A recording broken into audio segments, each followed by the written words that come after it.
अष्टांग शब्द संस्कृत के दो शब्दों अष्ट और अंग से मिलकर बना है। अष्ट का अर्थ 8 और अंग का अर्थ भाग या खंड से है। महर्षि पतंजलि के अनुसार मनुष्य के द्वारा शरीर, इंद्रिय और मन को नियंत्रित कर पूर्ण अनुशासन में लाना ही योग कहलाता है। अष्टांग योग को 8 अलग अलग चरणों वाला मार्ग नहीं समझना चाहिए, बल्कि यह 8 आयामों वाला मार्ग है, जिसमें 8 आयामों का अभ्यास एक साथ किया जाता है। अष्टांग योग का सबसे पहला भाग है यम। यम 5 सामाजिक नैतिकताओं को दर्शाता है। पहला है अहिंसा। शब्दों से, विचारों से और कर्मों से किसी को अकारण हानि नहीं पहुंचाना ही अहिंसा कहलाती है। दूसरा है सत्य। जैसे हमने देखा, सुना, पढ़ा तथा मन में अनुमान किया ज्ञान, उसा वैसा ही वाणी से बोलना तथा शरीर के द्वारा आचरण में लाना ही सत्य कहलाता है। तीसरा है अस्तेय। बिना मालिक की अनुमति के उसकी किसी भी वस्तु को ना लेना, ना उससे मांगना या उससे लेने का विचार भी मन में ना लाना ही अस्तेय कहलाता है। चौथा है ब्रह्मचर्य। चेतना को ब्रह्म के ज्ञान में स्थिर और सभी इंद्रिय जनित सुखों में संयम बरतना ही ब्रह्मचर्य कहलाता है। पांचवा है अपरिग्रह। हानिकारक एवं अनावश्यक वस्तुओं का तथा हानिकारक एवं अनावश्यक विचारों का संग्रह न करना ही अपरिग्रह कहलाता है। योग का दूसरा अंग है नियम। 5 व्यक्तिगत नैतिकताओं का समूह नियम कहलाता है, जिसमें पहला है शौच अर्थात शुद्धि। शुद्धि भी 2 प्रकार की होती है, पहली वायु शुद्धि और दूसरी आंतरिक शुद्धि। शरीर को जल आदि की सहायता से साफ करना, साफ कपड़े पहनना, साफ स्थान में विचरण करना, शुद्ध शाकाहारी भोजन करना तथा उचित तरीके से धन कमाना बाह्य शुद्धि कहलाती है। तथा विद्या, सत्संग, स्वाध्याय, सत्य भाषण व धर्माचरण से मन, बुद्धि आदि के अंतःकरण को पवित्र करना आंतरिक शुद्धि कहलाती है।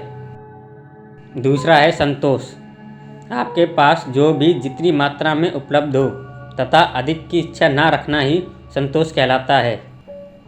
तीसरा है तप।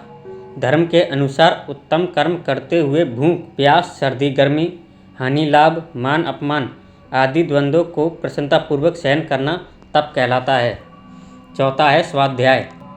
मोक्ष की इच्छा रखने वाले व्यक्ति को वेदादि सत्य शास्त्रों को पढ़ना, पवित्र मंत्रों का जप करना और सबसे महत्वपूर्ण आत्मचिंतन करना स्वाध्याय कहलाता है। पांचवा है ईश्वर प्राणिधान। पूर्ण श्रद्धा के साथ शरीर, मन और बुद्धि को ईश्वर के चरणों में समर्पित कर देना ही ईश्वर प्राणिधान है। योग का तीसरा अंग है आसन। महर्षि पतंजलि ने स्थिर तथा सुखपूर्वक बैठने की क्रिया को आसन कहा है, जिसमें आपकी सिर, गर्दन तथा रीढ़ की हड्डी एक सीधी लाइन में होनी चाहिए। चौथा है प्राणायाम। किसी आसन पर स्थिरतापूर्वक बैठने के पश्चात मन की चंचलता को रोकने के लिए श्वास प्रश्वास की गति को रोकने की क्रिया को प्राणायाम कहते हैं। पांचवा है प्रत्याहार। आँख, नाक, कान, जीभ आदि इंद्रियों को अपने अनुरूप नियंत्रित कर सकता है। जब चाहे इंद्रियों को संसार से हटाकर ईश्वर में लगा सकता है तथा इच्छा अनुसार पूरी जागरूकता के साथ रहते हुए उपयोग में भी ला सकता है। छठा है धारणा।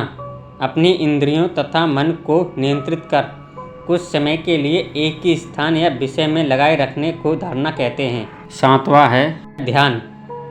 अपनी इंद्रियों तथा मन को पूर्ण नियंत्रित कर 10 से 15 मिनट के लिए एक ही स्थान या विषय, विचार, अवधारणा में लगाए रखने को ध्यान कहते हैं। आठवां है समाधि। समाधि अष्टांग योग का अंतिम चरण है। ये एक उच्च विकसित ध्यान और योग के 8 अंगों के अंत में परम आनंद की स्थिति है। समाधि से तात्पर्य मन की पूर्ण शांति से है, जो व्यक्ति को संसार से अलग करता है, कुछ विशेष बनने की राह में मदद करता है तथा ईश्वर तक पहुंचने का एकमात्र रास्ता है।